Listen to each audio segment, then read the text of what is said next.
Hey, what's up, everyone, and welcome back to Cinematic Reviews. As always, I will be your host, Chris, and this, of course, is the show about all things movies and TV. Well, welcome back to Marvel Friday on the show. We're on Chapter 10 of our trip through the MCU, and this is one of the films that I've been looking forward to going into the Marvel Friday event here on the podcast, and that's Guardians of the Galaxy. It's one of my favorite Marvel movies, one of my favorite comic book movies, one of my favorite movies in general. It's such a fun time to watch this. Turn your brain off, hit the space, and chill out with the Guardians as they tried to save the galaxy. It's going to be a blast. We also have one more reaction for you all today, and then a piece of news that surprised me a lot when I read about this. And I wanted to talk about it briefly on the podcast coming out of the DC side of Hollywood. Very excited to go over these rumors. Before we get into all that, though, a couple reminders at the top of the episode. You can watch the show every week at youtube.com/TheCinematicReviews. You can also listen to the audio version on your favorite podcast listening service, Spotify, Apple Podcasts, Amazon Music, whichever you prefer. You can now watch the video version of it as well on Spotify, so it's not strictly on YouTube now. You can also watch it on Spotify if that is your preferred platform. Hit that follow button, hit that subscribe button. It helps the show out a lot, and I appreciate everyone so far in the 3 years that I've done the podcast. The last 1 year of turning it into a video podcast was a huge milestone for the show, and I appreciate all the likes, the views, and the subscribers for the podcast. Also, check out the social media pages on Facebook, X, and Instagram. That's where I post all the artwork that you'll see on the video for every episode, as well as breaking news from Hollywood as well. It's going to be a fun time today. I'm super pumped for Guardians of the Galaxy. It's obviously it's in the top 10 if it's one of my favorites. So we'll go through all the rankings and all that for today. But first, let's go over to news and reactions for that one movie reaction and that bit of news coming out of DC Studios.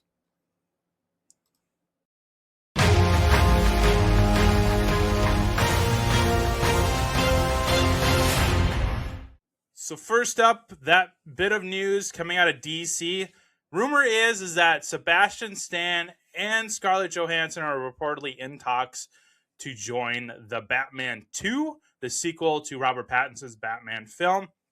I think Scarlett Johansson, if I'm reading this right, is rumored to be the wife of Harvey Dent, who it turns out to be Two-Face in the DC universe.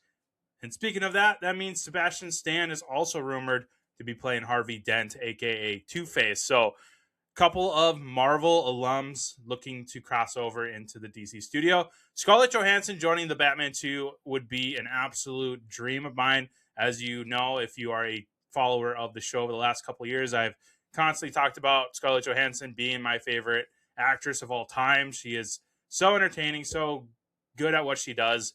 I think it would be fascinating to see her in the Batman film. And I'm starting to really like Sebastian Stan as well, since first seeing him as the Winter Soldier, Bucky Barnes, in the Marvel Universe. And now he has kind of catapulted into stardom as well in Hollywood. So a couple of big Marvel names reportedly in talks for the Batman. I will post on the social media pages and talk about it on the podcast if this ends up being true. So we will wait for a fully confirmed reporting about these two joining the Batman 2. But it's getting a lot of buzz lately, and so it must be true, right, if it's on the internet. So very, very excited to potentially be seeing my gal Scarlett Johansson and then, of course, Sebastian Stan joining the DCU. The movie reaction I have for y'all today is a kind of a surprise one. I never heard of this movie until my dad brought it up, as well as my mom, who they really enjoyed it. It's an incredible comedy. I enjoyed it. It's got a really awesome, fun cast, particularly one from The Office would be Rainn Wilson, who plays Randy. This movie, of course, is Code 3. So I want to give props to my dad, James Opitz, for kind of discovering this film and now being responsible for it being on the podcast. So this is a review that I did not expect to be doing on the show. So this is really, really exciting. So courtesy to him. So Code 3, it follows a couple of paramedics as they kind of just work their normal 24-hour shift, going through the craziness that paramedics do, different situations like ODs, sports-related incidents, like the one in here is a kid getting nailed into the chest by a baseball at practice. You get into car accidents, multi-car accidents, where involved multiple injured bodies and possible dead bodies. It's really, really crazy. You have even a situation with a mentally ill person as they try to de-escalate the situation and get him the care that he needs. But it's a really fascinating movie, and it's really, really funny. It's got a great cast. Like I said, Rainn Wilson, of course, who played famously Dwight on The Office, who has been just comedy gold ever since he's hit the Hollywood sphere. It also joins little Rel Howery, who I've seen in a few films. He's mostly a writer and actor, but he also has produced some things. He played Rod in Get Out, if you remember him in there as Kaluga's best buddy in that film. But he is Rainn Wilson's partner in their ambulance as they drive through on their 24-hour shift. They end up mentoring a new paramedic, Jessica, who turns out to be a doctor. So, spoiler there, she was kind of undercover to see what paramedics go through on a day-to-day basis. Rob Riggle shows up here as the douchebag doctor, which he does very, very well. He always does an incredible job of being that douchebag in these comedies films. So it's really nice to see Rob Riggle show up in here. But yeah, this is a very enjoyable comedy action film, just showing you the true life of what paramedics deal with on a day-to-day basis. Like, these are actual cases that paramedics do run into. And what really makes this movie kind of unique from a lot of movies you've probably seen, particularly, medical ones, is Rainn Wilson is narrating this. He's talking to us, the audience, the entire time. He's teaching us, enlightening us what paramedics do. He's been in this game for 20 some years, and he's just kind of been broken down by the various different situations that he has seen. And he tries to get out by getting, a desk job at some kind of boring insurance company. But the job of being a paramedic just pulls him back in because it is who he is.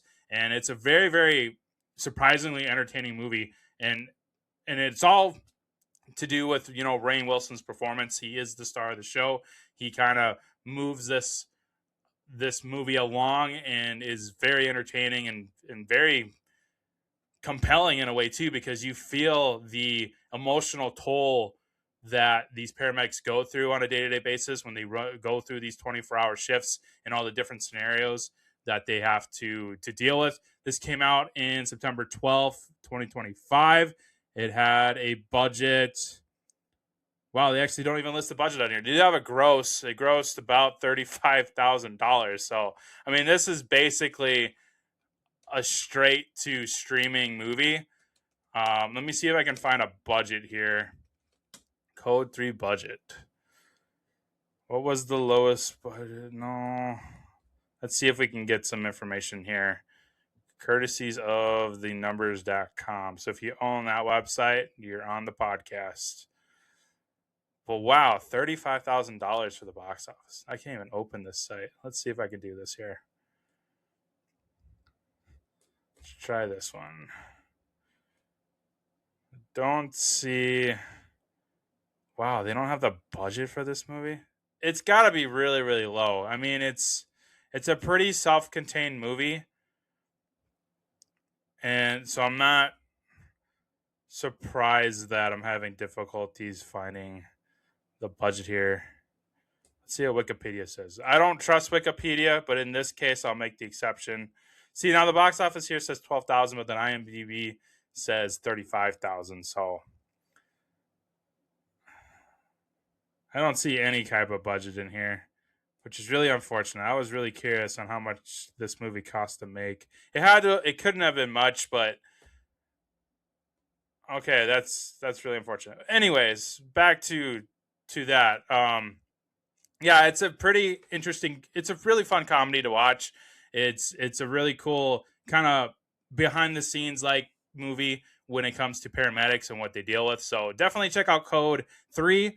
It looks like it is streaming on Hulu, and then you can buy it on Prime Video or whatever digital library you prefer. My dad actually just bought this on Apple and seems to be worth the money for sure. I think he only spent like, $10 on it.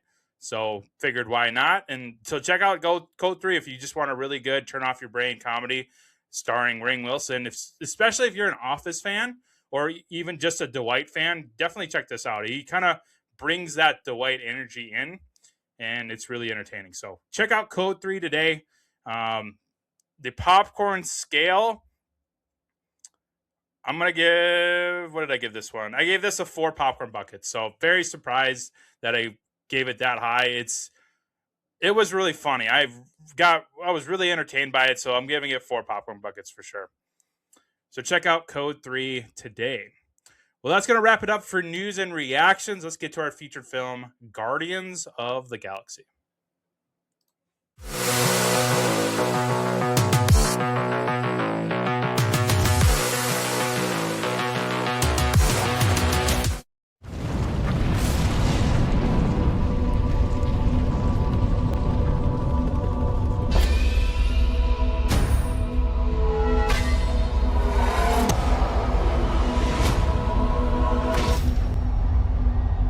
I was only a kid when I left Earth. I had no idea what the universe had in store for me. Our worlds are facing an unstoppable threat.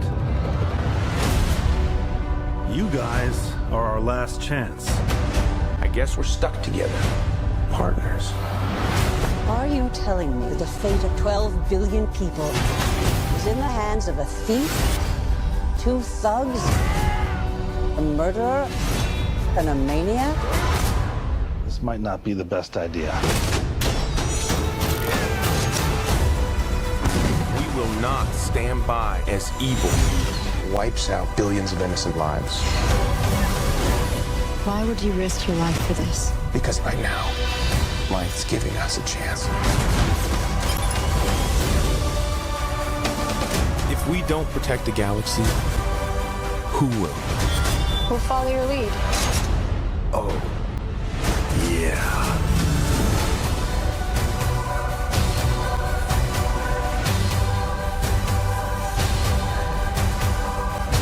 This is gonna hurt. I have a plan. You've got a plan. I have part of a plan. That's a fake laugh. It's real. Totally fake. I'm Groot. Thank you.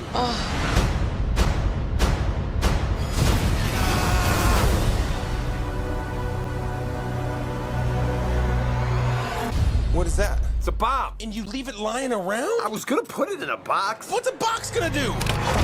You just want to suck the joy out of everything. So Guardians of the Galaxy is another film that changed the comic book sphere or how people view comic book movies. It's a very, very James Gunn-esque movie. If you've grown up or are familiar with James Gunn's style, you can just put this on and be like, yeah, James Gunn made this. It's wacky. It's got a lot of comedy in it. It's got some weird creatures in there, and that is his bread and butter. You can look back to all the films that he's done, and they've always been about weird and casted out characters that just want to be heroes. There's a famous story in here, and I probably have it in under the fun facts for today. But the reason why James Gunn apparently wanted to do this film was solely to make Rocket. Rocket Raccoon, the talking raccoon that is one of the Guardians. He wanted to make this movie just so he could bring Rocket to life on the screen. When I'm all for it. Rocket is my second favorite MCU character, right behind Peter Parker, aka Spider-Man. Spider-Man didn't exist in the MCU. Rocket was my favorite. Like, until Tom Holland came on to join the MCU in Civil War, Rocket, voiced by Bradley Cooper, was my favorite MCU character. He is absolutely hilarious, so entertaining, so emotionally compelling, and it's a talking raccoon. So props to James Gunn for making us care and relate to a talking space raccoon, which is freaking awesome to do. This movie came out back in August 1st, 2014. It had a budget of about $170 million, and it grossed a whopping $773 million and some change. It did very well in the US and Canada. That went up to $333 million and some change in just the US and Canada. So an incredible performance at the box office. And this was a huge hit. I remember seeing the trailer for the first time in theaters and just being blown away. I can't remember what movie it was exactly that my brother and I went to, but we're like, we have to go see this opening weekend. And we sure did. And we loved every second of it. It was one of the best Marvel movies at that point in 2014. It was probably my favorite up until that point. It just, other than, the Winter Soldier, which is just very iconic and incredibly well made, and go check out that Winter Soldier episode that I did. But this movie was a game changer for comic book movies. It's just really fun and hilarious for the entire family, and it's got a talking tree and a talking raccoon, which is awesome. We'll get through kind of breakdowning through the main cast members, but to kind of give you a synopsis of the movie, if you haven't seen it in a while, it centers around a group of intergalactic criminals who are kind of brought together by fate. Characters in space that probably should never meet each other because of their clashing personalities and beliefs with how things should be done. And they end up forming this weird and unique family that will kind of travel with through the MCU as we go on. It's the Infinity Stone in here that is introduced is the Power Stone, the orb as they call it sometimes in here. This is courtesy of Thanos trying to start collecting these Infinity Stones for whatever purpose that we haven't figured out yet. If you're a comic book reader, you already know his end game for the Infinity Stones. But if you are a newcomer in the comic book world and you're only associated with the Marvel movies, Thanos' reason behind getting these stones is still kind of unknown. You could probably take a guess and say just universe ruling, but it's still kind of up in the air on what exactly Thanos wants with these stones. But he has sent his daughter Gamora, who's played by Zoe Saldana. We'll get into her a little bit more. She is tasked to retrieve the Infinity Stone, but she really wants to take it for herself and keep it away from her father, Thanos. Chris Pratt, who plays Star-Lord, wants it to make money off of. Same thing with Rocket and Groot, who are practically best friends in here. They want it to make money as well. And then Drax just wants to avenge his family's death by destroying Ronan and Thanos. So he's not really in it for the money, but he has joined the team to protect them. So kind of a oddball group of characters that end up saving the entire galaxy from an Infinity Stone, which is really awesome. So let's dive into the cast here. We'll start with Chris Pratt, the man of the hour. This was a huge game changer for him. Before this, the biggest thing he probably did was probably Parks and Recs as Andy Dwyer. He lost a ton of weight, which was a huge story when this was coming out, that he dropped so much weight and got into such good shape to play Star-Lord. Now he's kind of, that's been his persona now, is fitness and health and just, being a little more healthier. So, and it all kind of spawned from getting this role in Marvel as its leading man. He has had quite an adventure here in Hollywood with many different franchises and movies like Marvel. He joined the Jurassic Park franchise with Jurassic World. He is now part of the Mario world with the Super Mario movies coming out. He's just been all over the place. He was guest starred in some other movies like Zero Dark 30, Her, Delivery Man. He had that long run on Parks and Recs. He was in Passengers with Jennifer Lawrence. This is a Significant 7 remake with Denzel Washington. Just been around every single part of it. He even did a streaming movie for Amazon Prime, Tomorrow War, which I really liked. That's a movie that I really want to do on the podcast for sure. More Marvel movies, then I get into Super Mario Brothers. And he also did The Electric State for Netflix, which also was directed by the Russo brothers. He did The Terminal List on Amazon, which was the story about I believe it was a Marine in that one. I haven't seen it in a while, but he was very good in there as well. So he has quite a career, and it kind of catapulted him by joining Marvel. Kind of like what it does for a lot of actors when they join Marvel. It just kind of like that one last stepping stone before getting shot into the Hollywood stratosphere.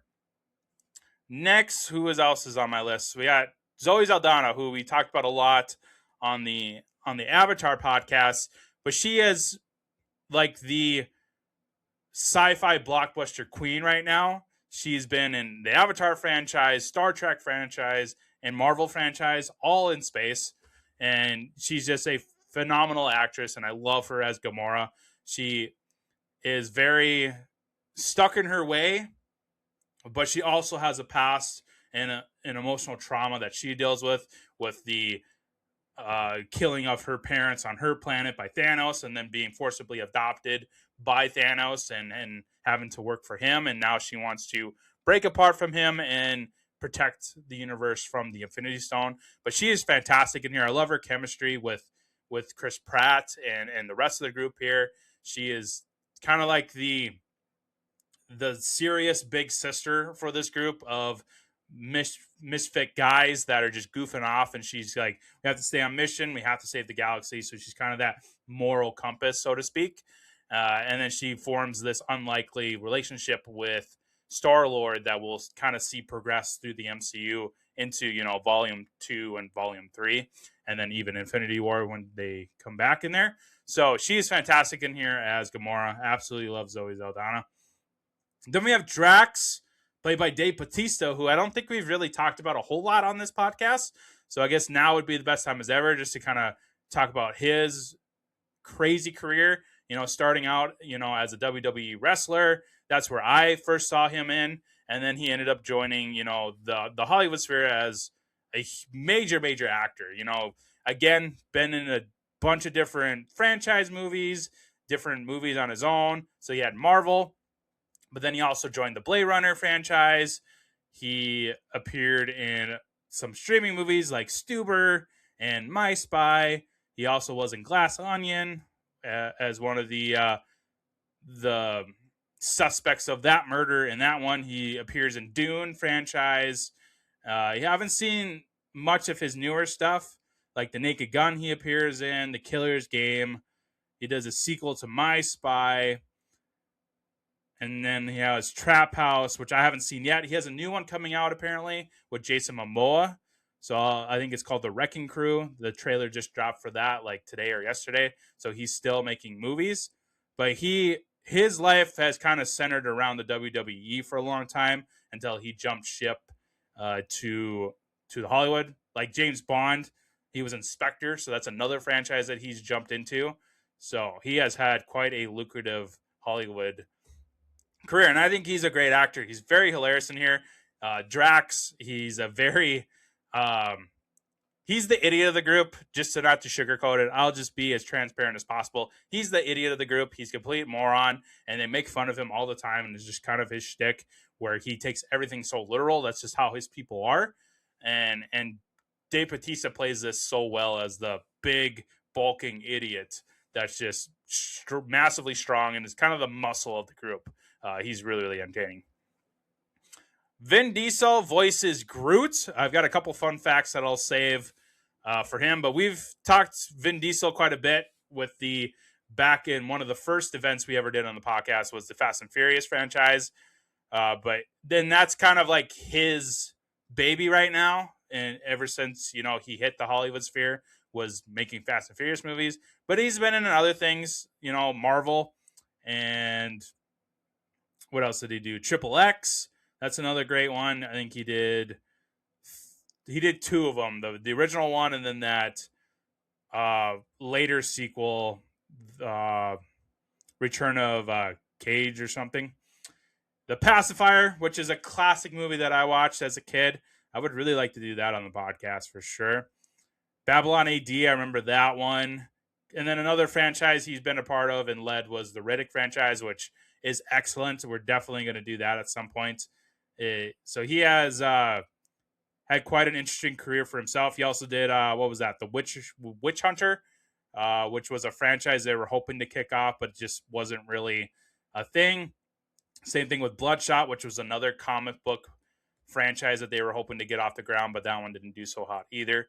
I know Vin Diesel's been given a lot of crap for not being a real actor, but I enjoy him. He does a good job in the Fast and Furious franchise. That's kind of like where his bread and butter is those type of movies. Here, he says, "I am Groot and we are Groot," and that's really all he has. I think he did it like 1,000 times, and that was his contribution to this. So, but you still gotta love Vin Diesel for what he is. He's got that really distinct voice, and I think having him voice Groot was a great choice. He did a good job. And then we get to my guy, my favorite, Rocket Raccoon by Bradley Cooper, who is just phenomenal. He's one of my favorite actors of all time. Rocket is my favorite role of his, and it's surprisingly because it's only a voiceover role, but you can feel the emotions in Bradley Cooper's voice when he voices Rocket, whether he's laughing, crying, yelling, or being sarcastic. You can feel that emotion come out of Rocket's voice from Bradley Cooper, and it's like I said at the beginning of the show, where James Gunn and the Bradley Cooper's performance when he's doing the voice work for Rocket makes you feel something for this raccoon, a CGI generated character, and it really shows you how much care and thought and love that Bradley Cooper put into building this character. I think Bradley Cooper has even gone on record, if I remember right, this is his favorite role as well, or at least one of his favorite, because he put so much energy and love into this character. And it's my favorite because of that,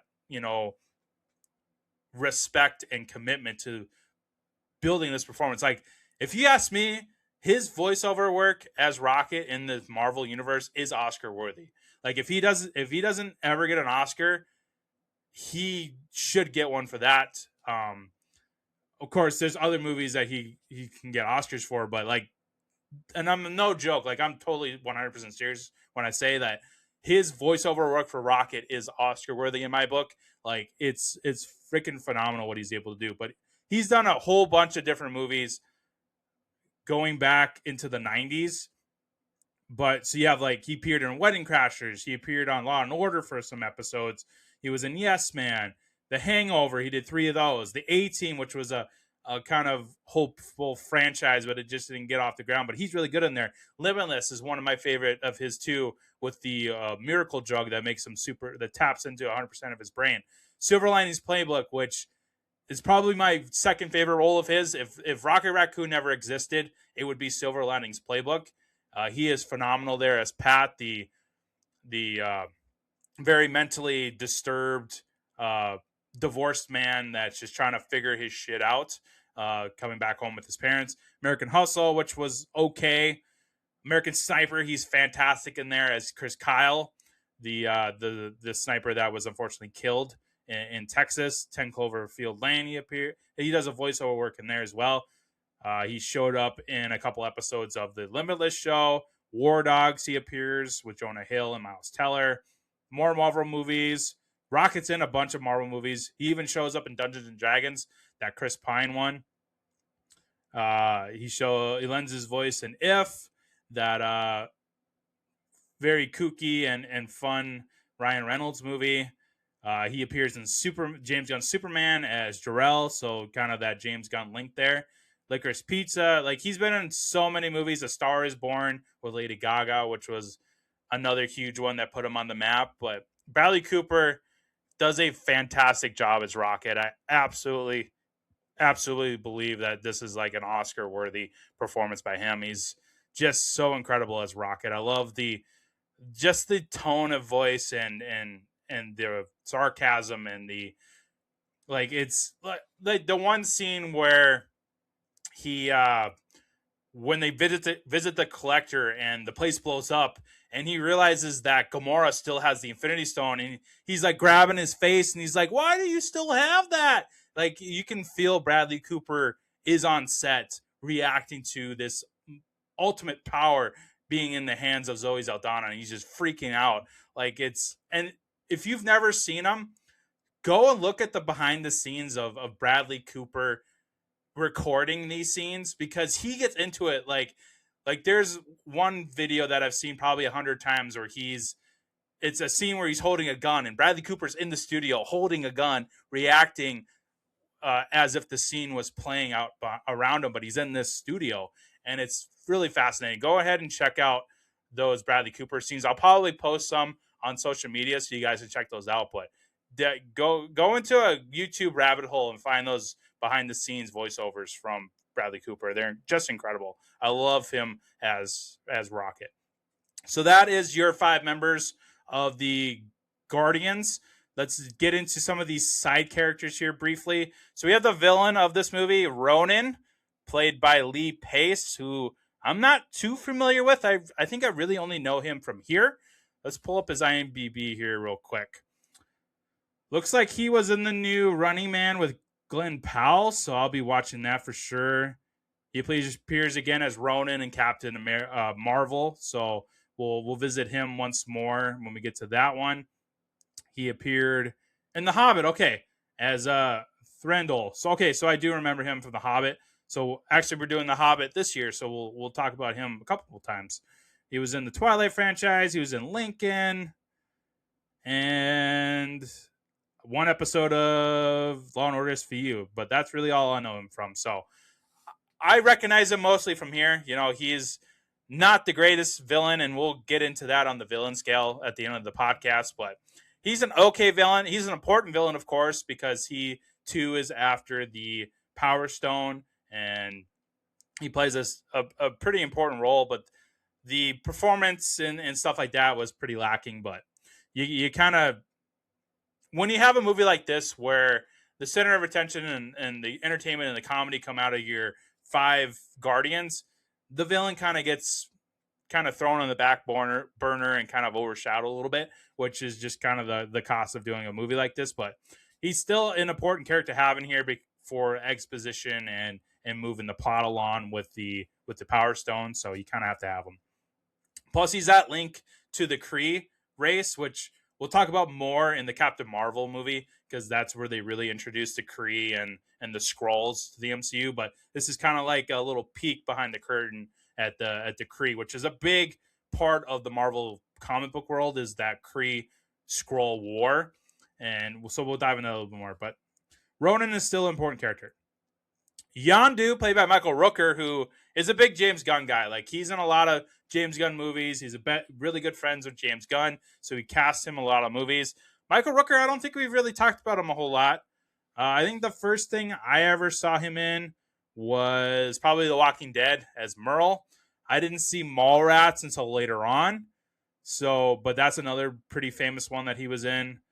He lends his voice in a few Call of Duty games like Black Ops. He, of course, was Merle in the Walking Dead franchise. Then he joins the Marvel Universe. He was in 2 episodes of True Detective. He was in Brightburn, which is a really good movie. He appears in Fast and Furious. He then joins the Suicide Squad on the DC side because he is friends with James Gunn. More Guardian movies. He appears on The Rookie show. Fast and Furious again. Then he was in the Superman. He lent his voice there again.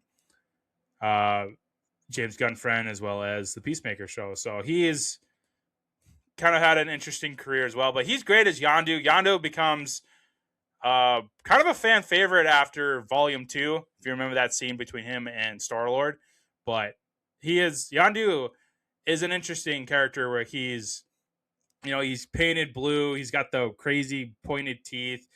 His weapon is the flying arrow where he whistles and it controls it. That's really cool. Like, that's one of the coolest and most unique things that we've seen in Marvel, at least in the MCU, where it's really awesome. And then eventually Sean Gunn, his right-hand man, eventually takes that over when he unfortunately passes.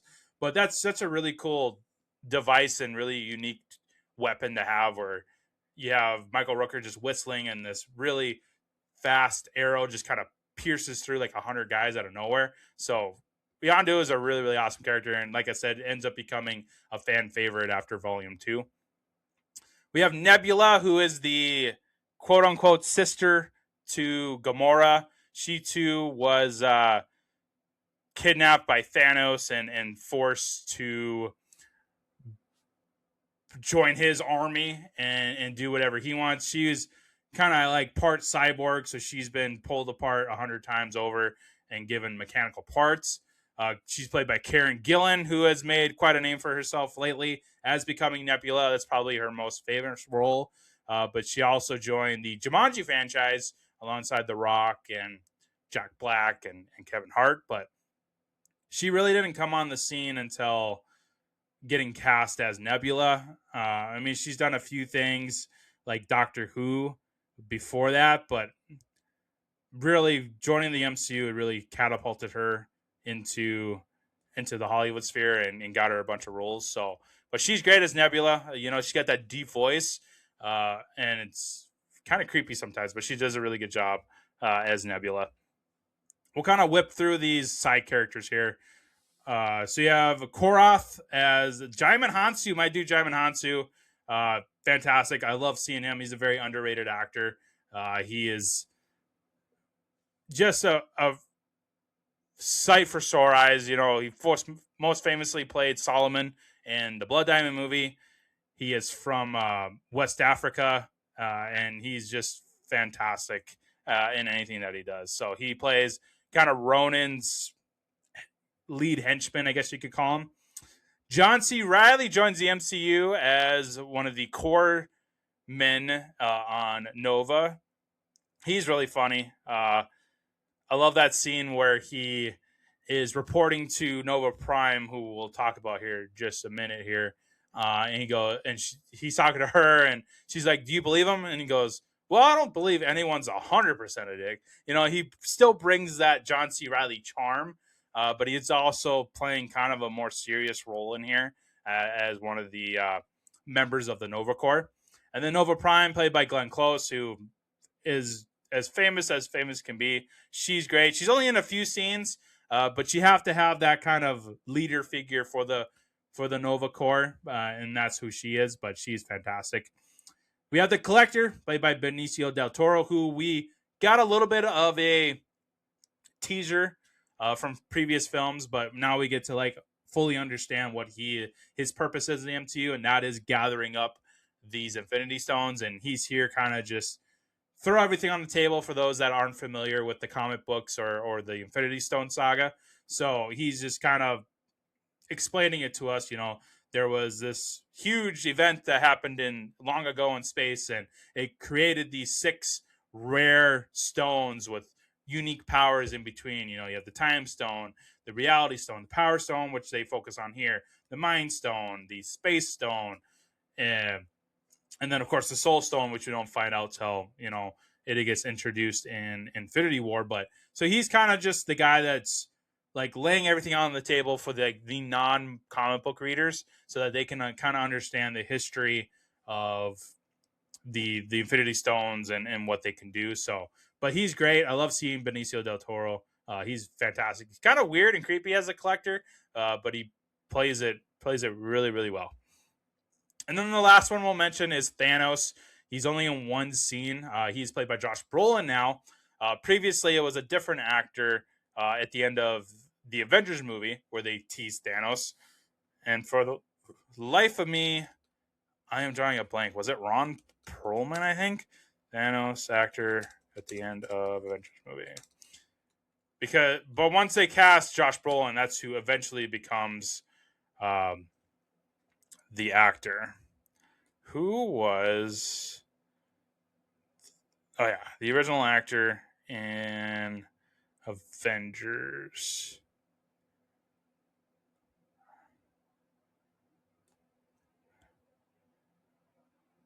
It was... What is his name?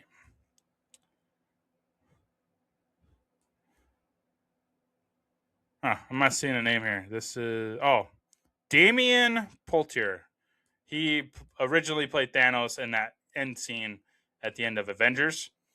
But then Josh Brolin came on for this movie, and then he ends up being Thanos for the rest of the MCU, and he is Thanos. So it's very, very cool to see him finally pop up in the MCU. He's a huge figure in the Marvel Comics universe. If you're not familiar with him, he is responsible for the Infinity Gauntlet and annihilating half the universe with the snap of his finger.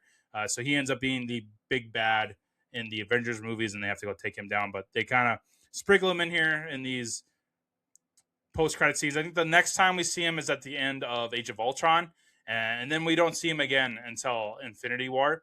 So there's a huge gap there where we don't see Thanos, but they kind of sprinkle in that, nope, Thanos is out there. He's collecting these stones. So just keep an eye on it. But so Josh Brolin is excellent at that. We'll talk about a lot of him when we get to the Infinity War episode, which I'm super excited about. But yeah, so he appears in here, and I think like one or two scenes where he's going back and forth with Ronan, and Ronan ends up turning against him. Now the director, we'll talk about James Gunn a little bit here, and then we'll get into a couple of notes before we get to the categories. But James Gunn, he's a really unique and interesting character himself. He is kind of aimed towards more of the wacky and unusual characters and stories when he does making his films. He's had quite an incredible career writing the Scooby-Doo movies, which I think was the first thing I've ever seen him involved with. But then eventually he does movies like he wrote the screenplay for Dawn of the Dead 2 for Zack Snyder. Guardians of the Galaxy is probably his biggest movie he did. Before that, he actually did Super, kind of on the topic of Rainn Wilson. So that's kind of like a pre-Guardians superhero movie that he did. But once he did Guardians of the Galaxy, that kind of just like catapulted him into the stratosphere. And then he did the sequel. He joined the DC universe with the Suicide Squad movie, came back to Marvel with a couple of Guardians projects, and then now he is one of the head honchos at DC. So he has crossover once again. But very interesting character and director. He's very good with actors. He's a very, very talented story writer. But his biggest kind of shtick is that he leans into the weird and unusual, the outlaws, the outcasts of different franchises. And Guardians of the Galaxy is a team or part of the Marvel universe that I never really was exposed to. It's one that I didn't really know about until that trailer dropped for this movie. And I was like, this is different. This is awesome. And then I started over the years kind of diving into the comic book versions of these characters, and it gets even more wacky than what James Gunn does in this movie. So if you really want to know the crazy stuff that the Guardians go through, grab a couple of the Guardians comics. But he does a really good job at bringing these guys to life and kind of just changing things up as your typical, everyone knows about Iron Man. Everybody knows Captain America. Everybody knows Spider-Man. Nobody really knows about Rocket Raccoon or Star-Lord unless you're like a diehard Marvel comic book reader that really was exposed to this early on. I was very late to the party. But yeah, this is right up James Gunn's alley as the weird and unusual. But he has a lot of fun doing it, so kudos to him. Somebody's got to do it. Another big thing about this movie that makes it stand out is the music. It's a very music-heavy and music-driven movie, and it adds to the fun factor to it. I love the music in here, and that continues into Volume 2 and Volume 3, where music is a big part of it. I mean, the main character, Star-Lord, is constantly listening to music. He constantly has the headphones, the old tape cassette player. It's really, really awesome. It's a huge part of this movie, and it changes the Marvel universe for sure. And kind of just lead into my next note here. This movie going to space is a huge game changer for the MCU. Like the guts that they had to bring the franchise into space, where we've mainly stuck with Earth through the first 9 chapters of the MCU. And now we're kind of going ballistic here, and we're getting skyrocketed. Not even like just outside of Earth. Like this isn't a whole different galaxy for sure. Like this isn't even close to where Earth is. And that was such a huge risk that Marvel was taking, but it definitely landed. It was a great choice with the great cast, the writing, the director. It just kind of all worked together. But it was a huge, big swing for Marvel to jump into space this early on in the franchise.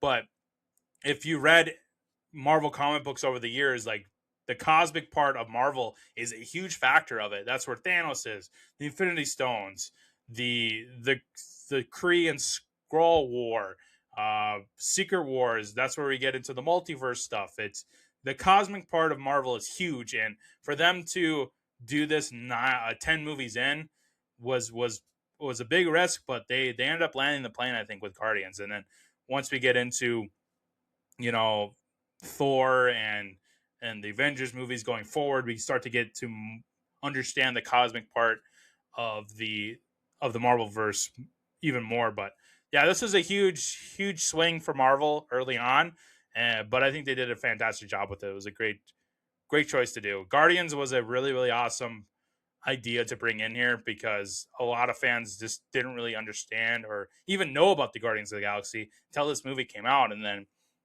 all the comic books and all that just kind of followed with it, and everybody started to learn more about it. And it's a really interesting group of characters, and the cast that they chose to play those characters were terrific, and absolutely love them.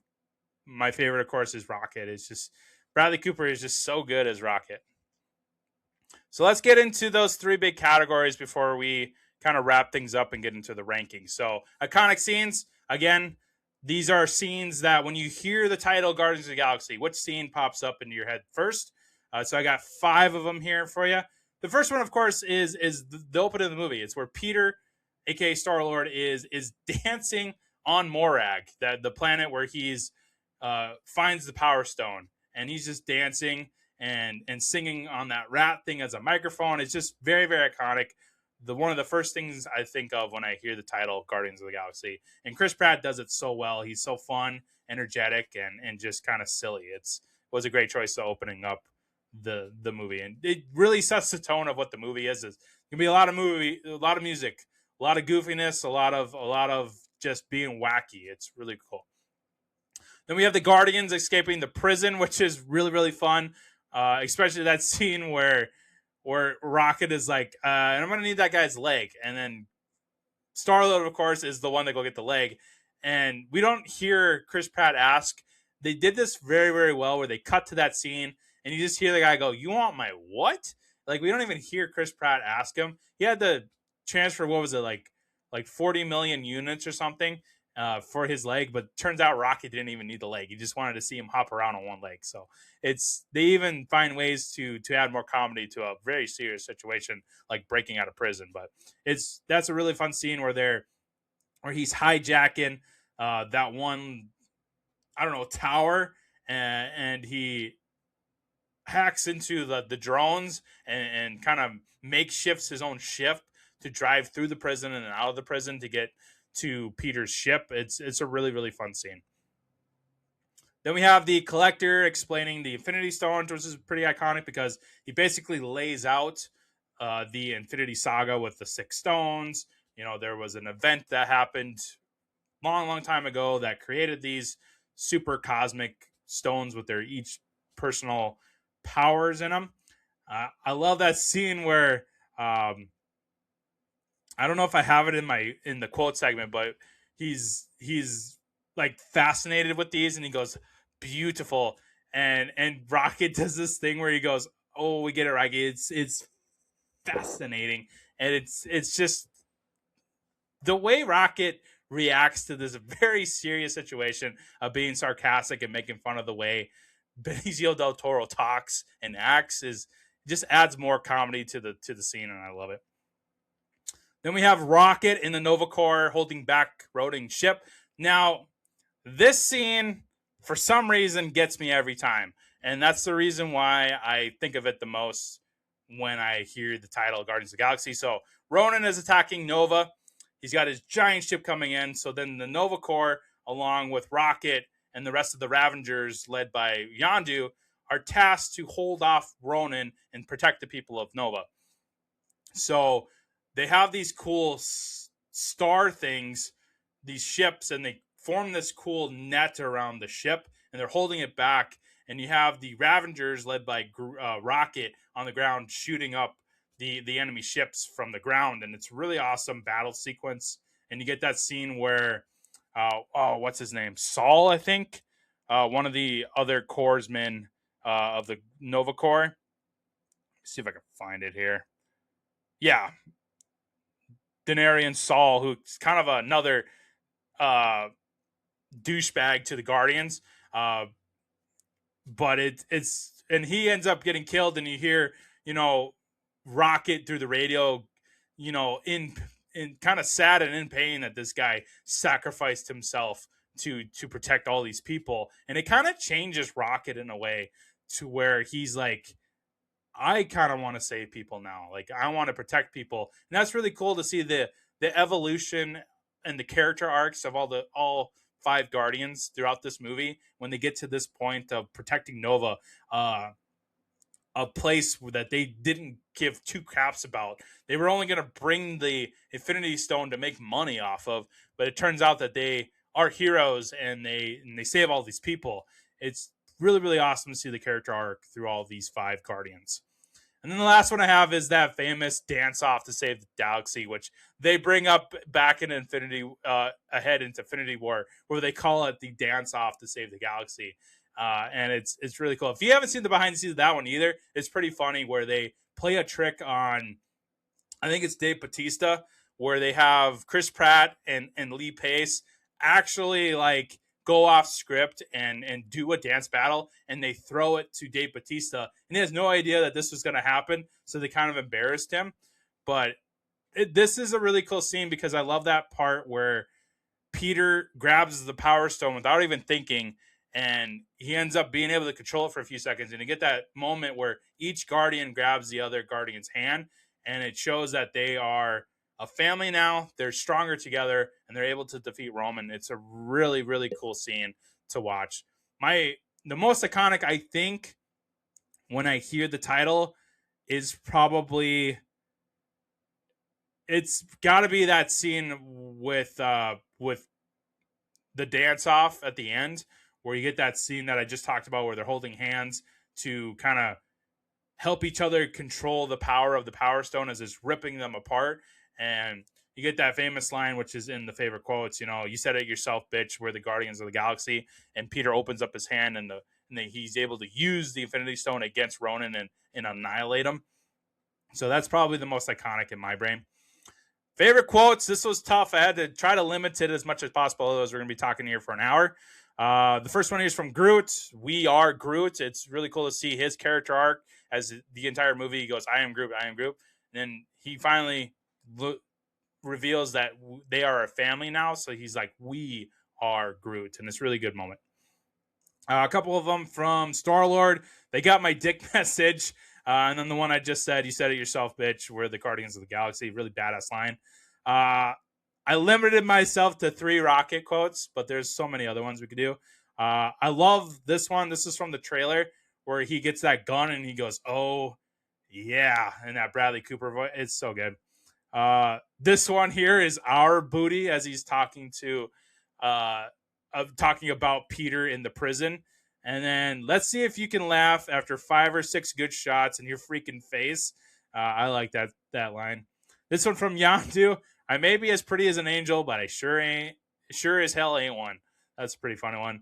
And then this one from both Peter's mom, and then it's really cool how they did this where they had Gamora do it, where they go, Peter, take my hand, and they like replicate that scene where he was a kid when his mom died of cancer, and she's trying to reach out to him, and he's just so traumatized and scared of her dying of cancer right in front of him that he runs away. But then he gets kind of like a redemption arc here where they basically recreate that scene with Gamora at the end where he's holding the Infinity Stone and Gamora's reaching her hand out and she's saying, Peter, grab my hand. And he finally is able to redeem himself and to face his trauma and hold Gamora's hand, and he's able to conquer it. So that was a really good moment. Fun facts. Again, I had to kind of limit these down to 10 like I normally do. Otherwise, we'd be here forever. The first one, when Dave Bautista found out he got the role of Drax the Destroyer, he broke down in tears, overjoyed at getting a Marvel comic book role. He prepared for the role with an acting coach. Yeah, he's great in here as Drax. I can't imagine anybody else playing Drax. The scene where Peter drops the orb during the collector scene was not scripted. According to the commentary, Chris Pratt accidentally dropped it during filming, but remained in character through the whole thing, so it stayed in the final film. Chris Pratt later then revealed to James Gunn that he intentionally dropped the orb, figuring it's better to ask for forgiveness than permission. That's a pretty cool scene. Vin Diesel recorded all of his lines in several different languages, including Russian, Mandarin, Spanish, Portuguese, German, and French, so that they could use his real voice in the film around the world. That's really cool of Vin Diesel to do. Chris Pratt apparently stole his Star-Lord costume from the set for the sole purpose of having it available so he could show up in costume to visit 6 kids in the hospital who might want to see Star-Lord. Good on him. I think this always gets brought up in comic book movies. I think the actors should be able to keep their costumes. Like, he shouldn't have to steal it. Like, I get it, the studio paid for it, but like, just let the actor own that costume. Like, they are that character. According to Vin Diesel, his performance as Groot helped him through a dark time in his life. He was dealing with the loss of his best friend and Fast and Furious co-star Paul Walker. It was the first time, he said, I came back to dealing with human beings after dealing with death. So playing a character who celebrates life in the way Groot does was very nice. Yeah, he took, I know there's, I talk about this a little bit in the Fast and Furious episodes, but there was this, Vin Diesel and Paul Walker fought a lot off camera, but at the end of the day, they were co-stars. They were friends, even though they argued a lot. And Paul Walker's death really, really affected Vin Diesel. And to hear that the Groot character helped him through it is really nice. Bradley Cooper told Howard Stern that he was paid more for voicing Rocket in this movie than for starring in Silver Linings Playbook and The Hangover combined. That's pretty impressive. Zoe Saldana nearly broke Chris Pratt's ribs while filming a fight scene. During training, Chris Pratt and Saldana would wear protective gear, so they would actually hit each other. However, when the day came to film that actual scene, Pratt forgot to wear his protective gear and did not tell Saldana because he thought she would hold back if she knew. Saldana, under the pressure, impression that he was wearing the gear like he usually did, kicked him square in the ribs, which made Pratt fall to the ground. According to Pratt, he had a bruise on his ribs for the remainder of the filming. So, I guess occupational hazard. Chris Pratt cites heroes Han Solo and Marty McFly as influences on his performance as Star-Lord. You can easily tell that he really went for a Han Solo vibe. And there's a little bit of Marty McFly in there, but I think it's mostly Han Solo, from what I can tell. Chris Pratt went on a very strict training regimen and diet for 6 months and dropped nearly 60 pounds, eventually getting a six-pack for his shirtless scene, which we see in the film when they get to prison and they spit that orange crap on him just to see the six-pack that he did. He said that it was a lot of hard work, almost torturous, but when he was filming his shirtless scenes and saw the playback on the monitor, he felt the effort was well worth it and was extremely excited to see the best possible physical version of himself. Yeah, you got to be very, very proud to get a scene like that. He is jacked to the bone in that scene. Then you have Bradley Cooper cited Tommy DeVito as an influence on Rocket Raccoon's voice. Tommy DeVito, of course, was Joe Pesci's character in Goodfellas. And you could definitely see that he took some from Joe Pesci. Like, the tone of the voice is very similar to Joe Pesci. It's really cool that he did that. So yeah, that's Guardians of the Galaxy. It's an incredible film, so entertaining, so different from Marvel before it, and even going forward. Like, it's such a unique band of characters and cast members that were just perfect for these roles. They are those roles, particularly Bradley Cooper as Rocket. He's just fantastic. If you haven't seen this movie in a while, go ahead and throw this on because it's an incredible film. I love the Guardians part of the MCU. So, as you can tell with the rankings, so let's head over to the rankings to wrap up the show today.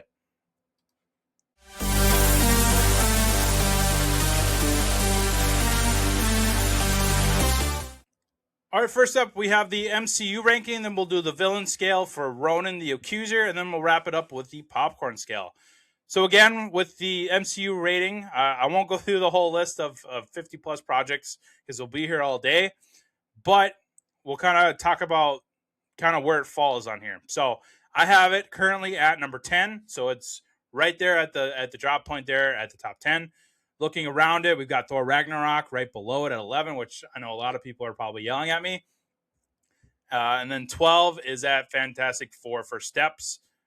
So that's kind of where it falls in. Right above it, Guardians of the Galaxy Volume 3 at 9. 8 is Spider-Man Far From Home. Captain America Civil War at 7. Captain America The Winter Soldier at 6, which we've covered. And then at number 5, Spider-Man Homecoming. So I really, really like Volume 3. And I did do a new release episode on that when that came out back in 2023. So go ahead and check that episode out if you're curious on how I really thought about it. But again, we'll do a rewatch for the MCU marathon that we're doing here for Doomsday. So I'm excited to rewatch that one. But yeah, this is kind of where I break it up. I absolutely love Thor Ragnarok, but there's just something so special about Guardians that I put it above Ragnarok. I know, like I said, there's a lot of people probably yelling at me that Ragnarok's not in my top 10. I mean, it's right there. It's 11. Let's just chill out a little bit. So, but there's just something truly, truly special about Guardians of the Galaxy, and it has to be in my top 10. Volume 2, that's down to 15. I still love Volume 2. There's some great scenes in there, but it's my least favorite of the trilogy. Volume 3 is my favorite. Focusing on the Rocket character and just kind of how that movie was done, it was just really, really awesome. It's close though. It's like on a given day I can flip flop the first and third one, but the third one is probably my favorite out of the Guardians trilogy. The villain scale. So reminder that we are going to go through the costume, the performance by the actor or actress, and then the motivation as the villain. So the costume, pretty kind of weird. But I mean, this is kind of how the Kree dress in the MCU. They have the blue skin, the weird black makeup around him. He's got it looks kind of like I don't know, from like Roman times, Greek. I don't know what you want to label it, but it's very interesting. He doesn't get a whole lot to do in here, really. You know, a lot of it is yelling at people and just carrying around this heavy ass hammer with the Infinity Stone. That was a cool scene though, where it was a bit overacting, but he's grabbing the Infinity Stone, he's freaking the hell out, but he's able to kind of control it enough to combine it with his huge hammer. But he's just doesn't get a whole lot to do, and he's just kind of annoying, really. You kind of almost forget that he's there because you're so enticed with the Guardians, and you're like, oh, that's right, Ronan is in here. He's the villain. You know, he's coming after the Infinity Stone. So that's kind of a really low there. The performance kind of ties in. I kind of already said it already. Lee Pace doesn't get really a whole lot to do. Not a lot of speaking lines in here. Just like I said, yelling at people or just being a huge douche to everyone. So now, and then the motivation, I guess he just hates the Nova people. Like he just wants to conquer the world, which cool. He could have probably gotten a little more creative with it, but so he's kind of a generic character. So I'm gonna go with 2. I'm gonna go with 2 Thanos says on this one. I thought about going 1, but then, I mean, the hammer's pretty cool with the Infinity Stone, so I'll kind of give it a little bit of a bump there. And with the writing, you know, Lee Pace probably just didn't have a whole lot to work with. So you can't completely blame him. I think it's kind of a poorly written villain, which sucks because James Gunn is a great writer. But so I'm gonna go with 2 Thanos heads for Ronan the Accuser. And then last, we've got the popcorn scale. You could probably guess what it's gonna be with it being in the top 10.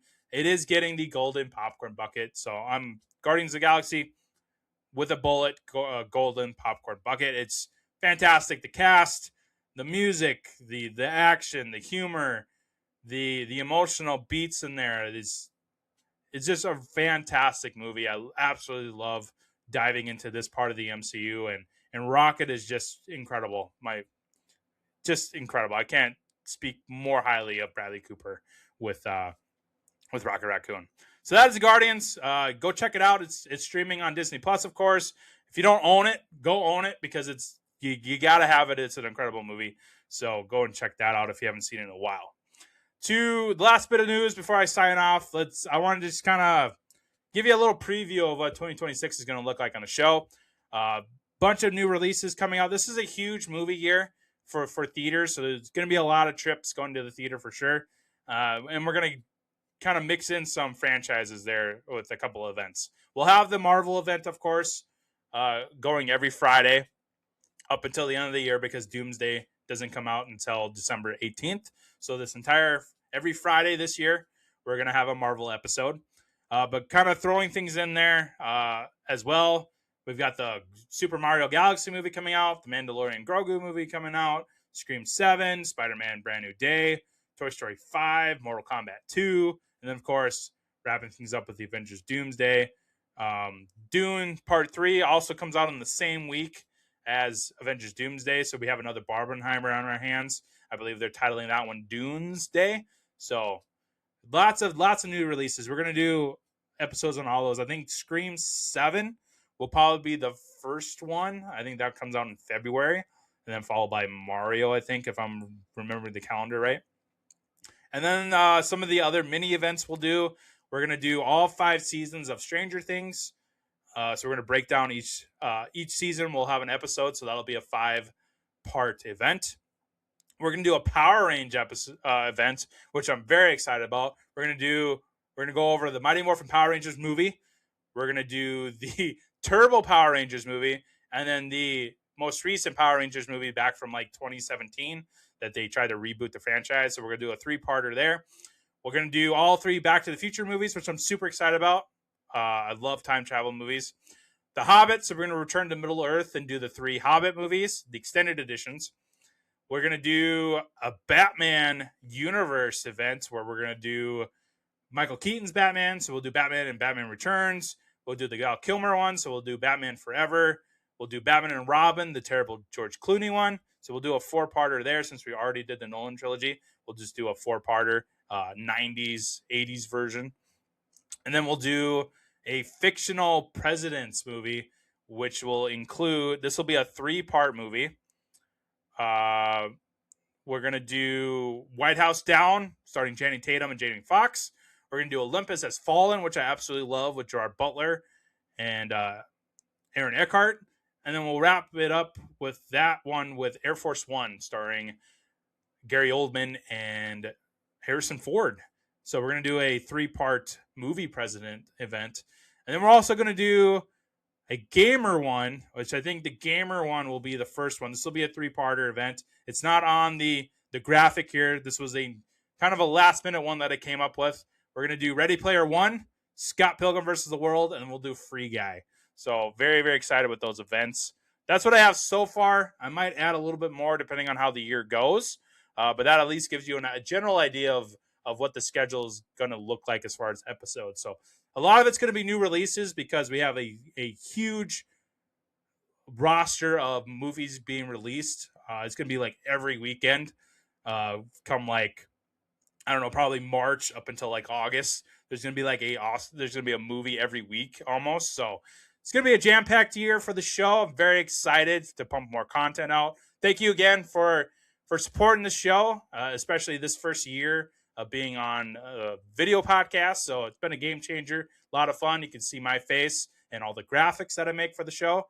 So I will post this schedule on social media so you can get a better look at it, and we'll get some more tied in there as well. So with that, I hope everybody has a good weekend. I hope you had a good Christmas, New Year holiday. Now back to reality with all your jobs, but I hope this podcast kind of lets you get away from everything and just talk about movies.